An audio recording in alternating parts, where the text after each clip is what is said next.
Hey, and welcome to the Leniverse. Enter of your own free will and join me as I talk about books that go bump in the night. I have seen some videos lately of people talking about books that they really want to get read before the end of the year.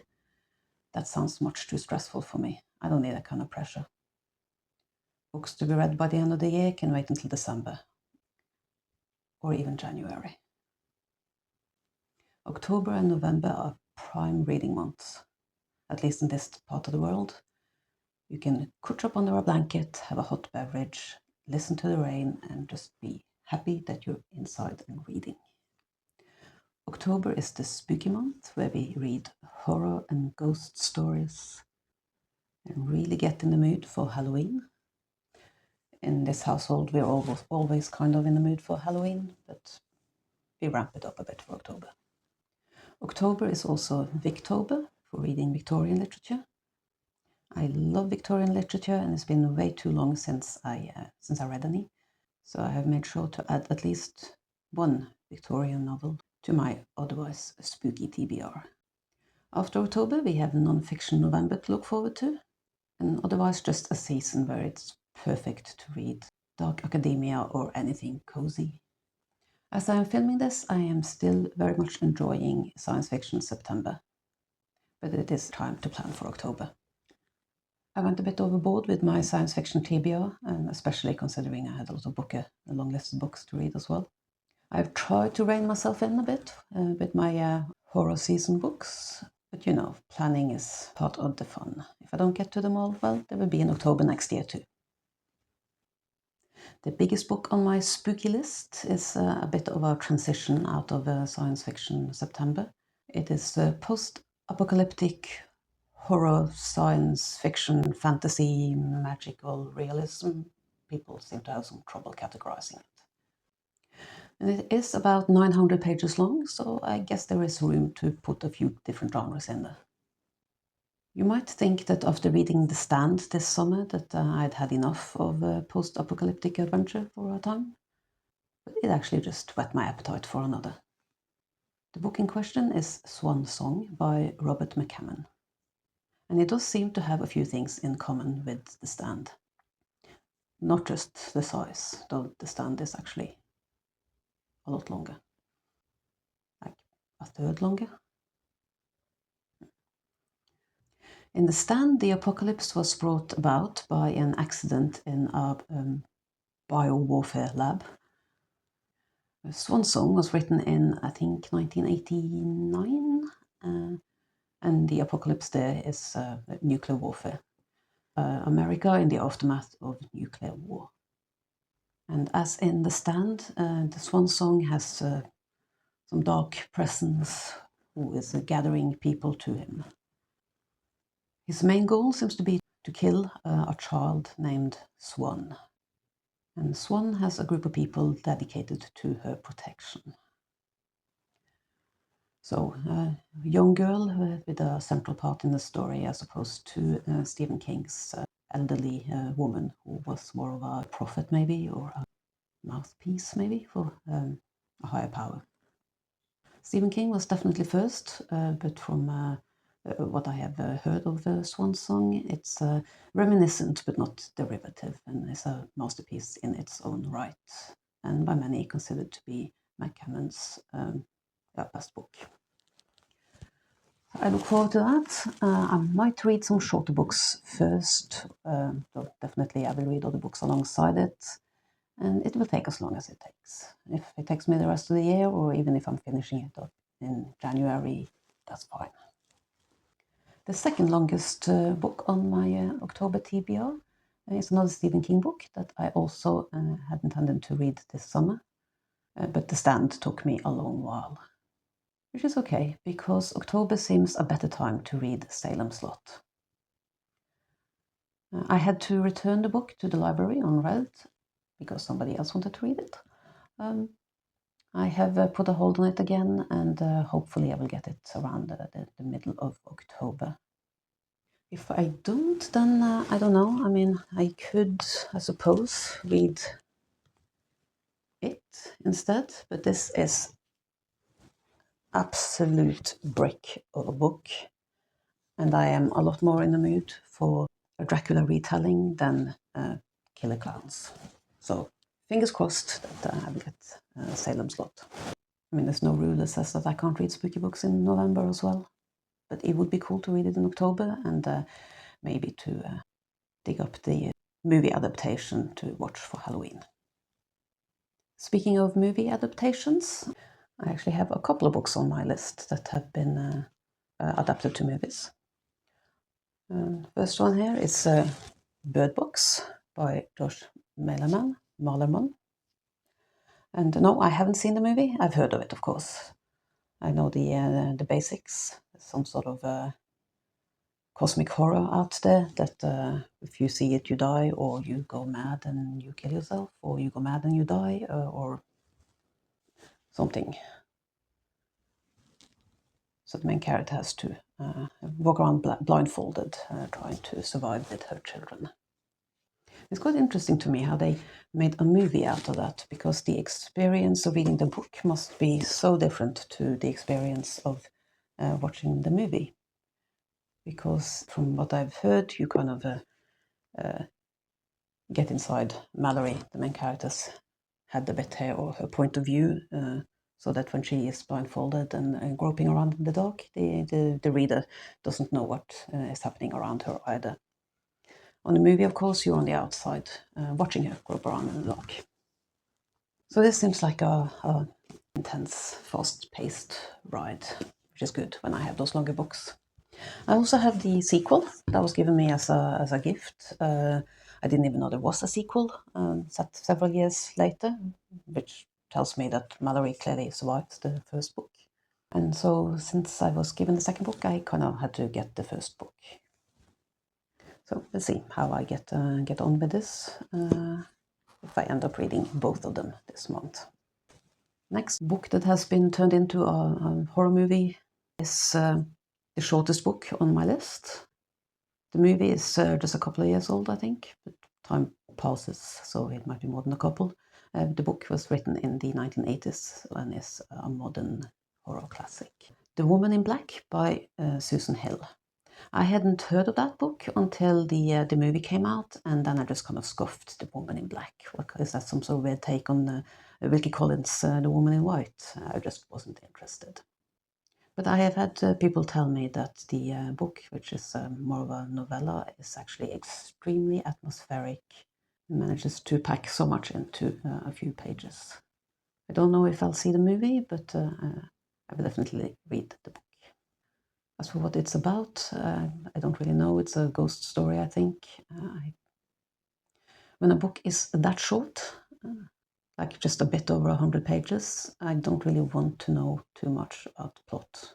Especially if it's horror, or if there's going to be any twists or anything, I want to be surprised. And finally, I have a reread of a book called The Wolfen by Whitley Strieber. I read this book when I was a teenager, and it terrified me.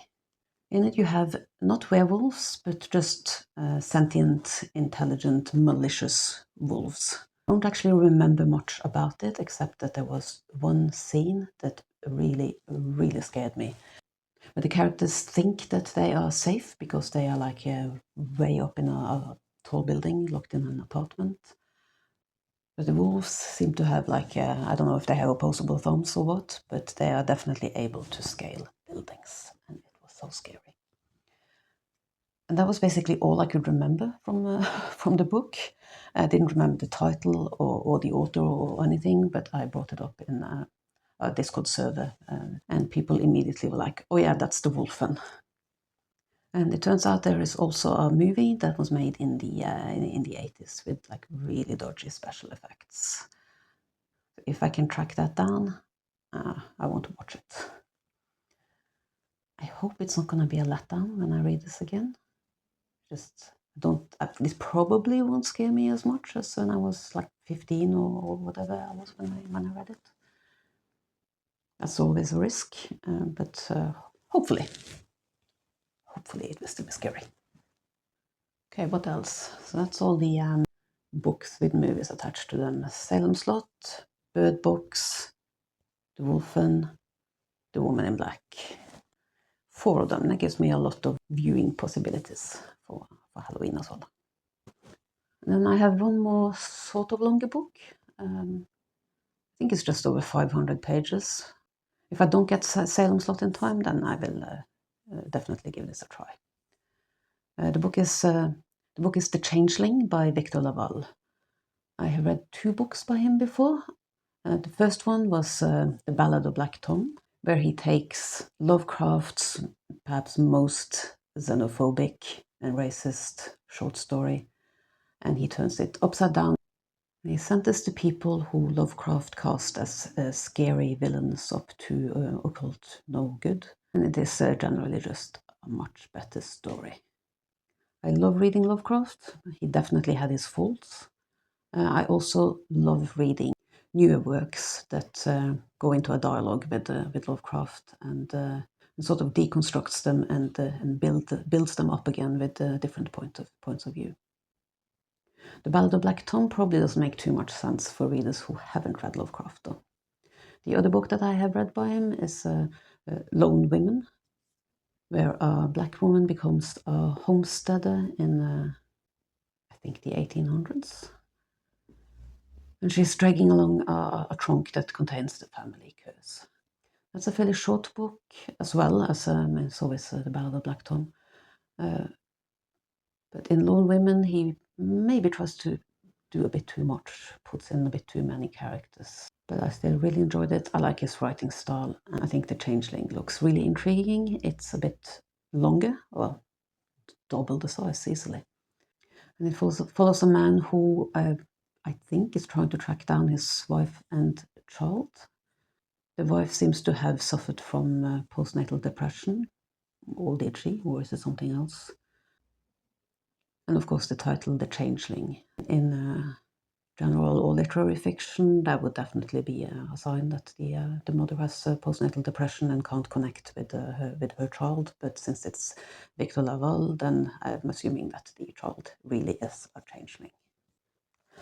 What else do I have now? I have post-apocalyptic. I have Dracula retelling-ish. I have, what should we call this? Psychological thriller, existential, cosmic horror, something.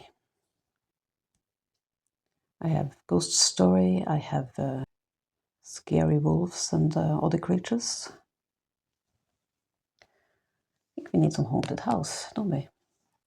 I have Horror Store by Grady Hendrix, or rather Horror Stir, as it says, because I know there's this cutesy trend to put, dots over random vowels. Like here you even have dots over the E, which is not something that happens in Scandinavian languages. But yeah, the dots over the O or the diagonal line through it, and then suddenly you're like metal and Scandinavian. But actually, you've just written a different letter. Put dots or a diagonal line on the O, you get the letter Ö, Horror Stir. But anyway, this is set in a store that is remarkably reminiscent of IKEA. And if you've ever been to an IKEA, I'm sure that you can fully believe that it is haunted at night. It's like the backrooms version of IKEA, isn't it? I've had this on a table, on a shelf underneath the coffee table for quite some time, and it's sort of merged into the room to the point where we just sort of assumed that it was an IKEA catalogue. It's not, and it is time to read. The Horror of Furniture Stores. That should be fun. I'm also taking the opportunity to finally, hopefully, read Northwoods by Danielle Mason. Well, not actually spooky or scary or anything like that, I think. I have heard it described as a literary ghost story, and that's good enough for me to put it on my October TBR. I'm sure you've heard about Northwoods. It's kind of been everywhere. But it seems that the main character there is actually a piece of land, and you follow that piece of land as people build on it and live on it and move out, and other people appear and all that. Not sure what makes it a ghost story.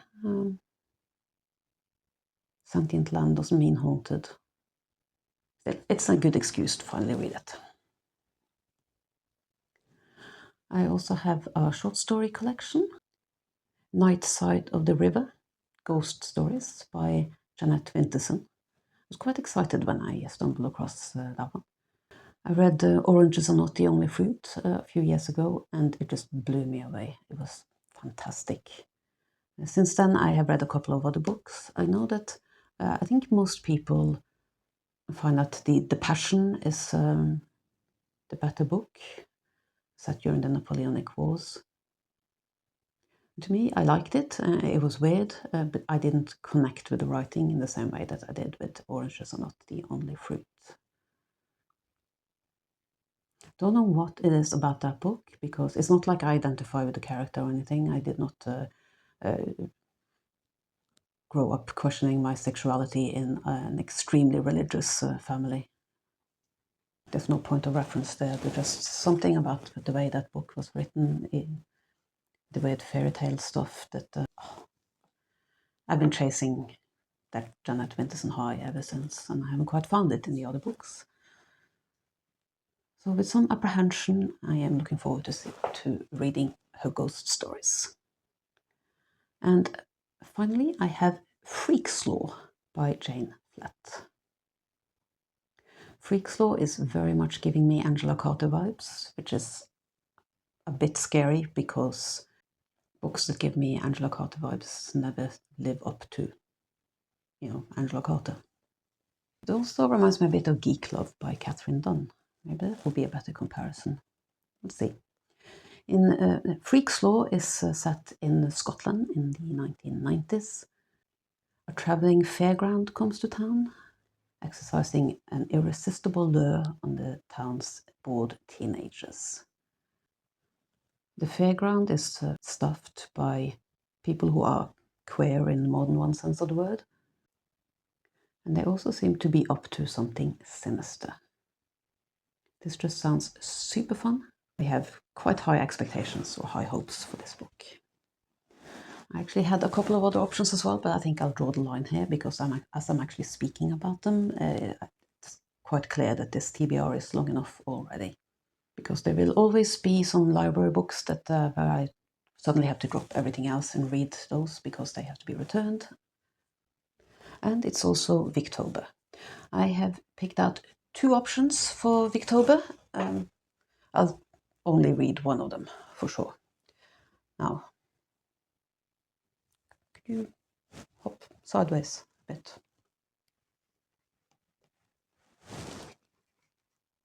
Thank you. Okay. This is the one that I'm really keen to read, but probably won't, because it is long. Again, it is about 700 pages, or no, almost 800 pages. No Name by Wilkie Collins. Wilkie Collins was quite a prolific writer, but he has 4 books that are considered his best, like his big 4. I have read the other 3 and loved all 3 of them. The Moonstone, The Woman in White, and Armadale. In No Name, we follow 2 sisters who, upon their parents' death, discover that they are in fact illegitimate, that the rest of the family are cutting them out of their inheritance because they have no claim on it according to the law. One of the sisters decides to take a job as a governess to make ends meet, and I have read enough Victorian literature to know that governess was not a cushy job. No joy to be had there. The other sister, meanwhile, decides on a different course of action. She hatches a plot to get revenge on their relatives. Wilkie Collins is really good at writing villains, and he also writes very interesting female characters. His male heroes tend to be a bit meh, but his villains and the women are always really well done. And in this one, we have what seems to be a female villain, maybe, that we are supposed to perhaps empathize with, unless we are supposed to agree with the sister and think that the revenge sister goes too far. We'll see. Victorian morality being what it is, although Wilkie Collins definitely tended to, let's say, not care too much about current standards of morality. If I don't get to this in October, I think I might put this on my November TBR. My other option, that's the one that I will more likely read, is Barchester Towers by Anthony Trollope. I have here a gorgeous folio edition.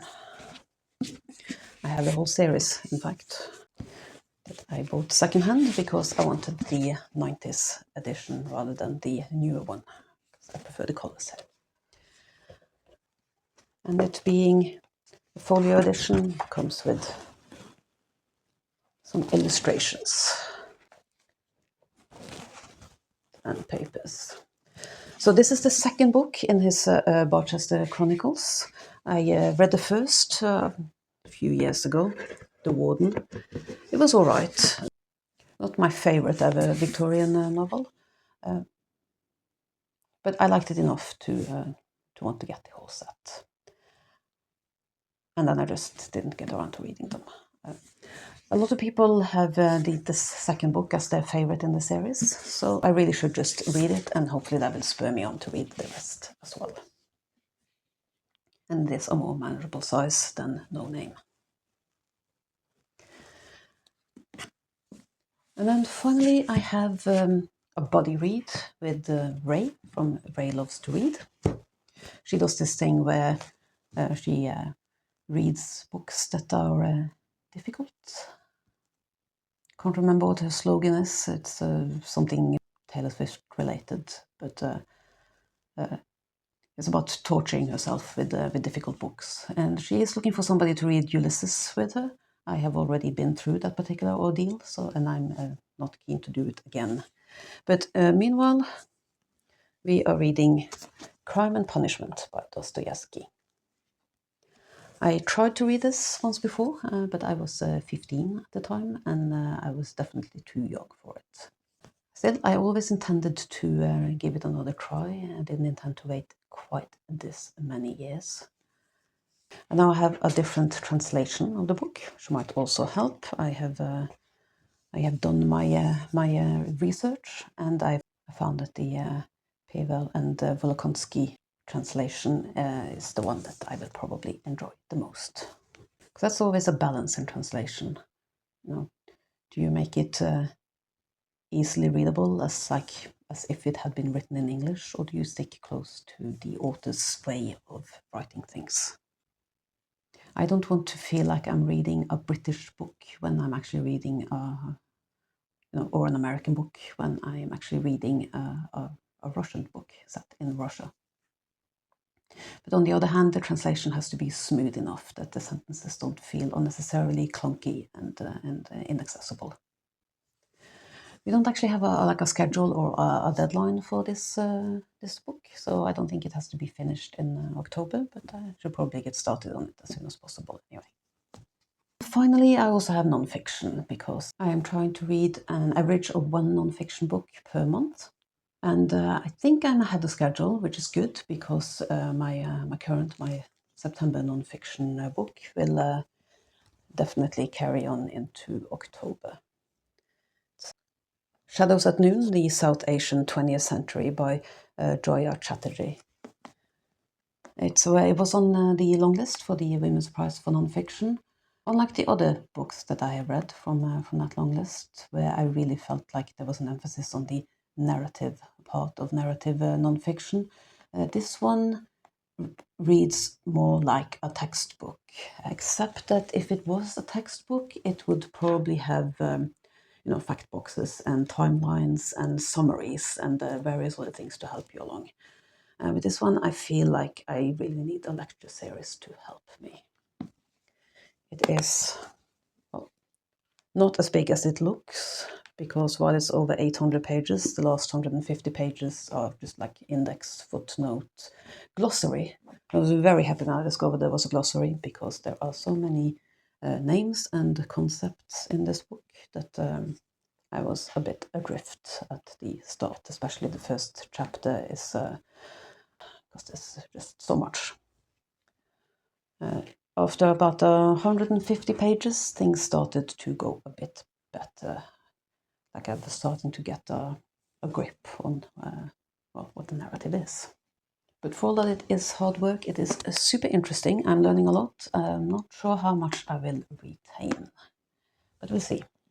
Since this is going faster now than when I started it, I am hoping that it won't take me all of October. I don't really have a sort of a fun, spooky horror non-fiction read for October, but I do have a couple of options that are like actually horrific. One of them is another book from the Women's Prize long list. It's called Some People Need Killing, a memoir of murder in the Philippines by Patricia Evangelista. Well, the title is somewhat self-explanatory, but it is, as far as I can tell, about government-sanctioned hit squads tidying up the like criminal elements of the Philippines.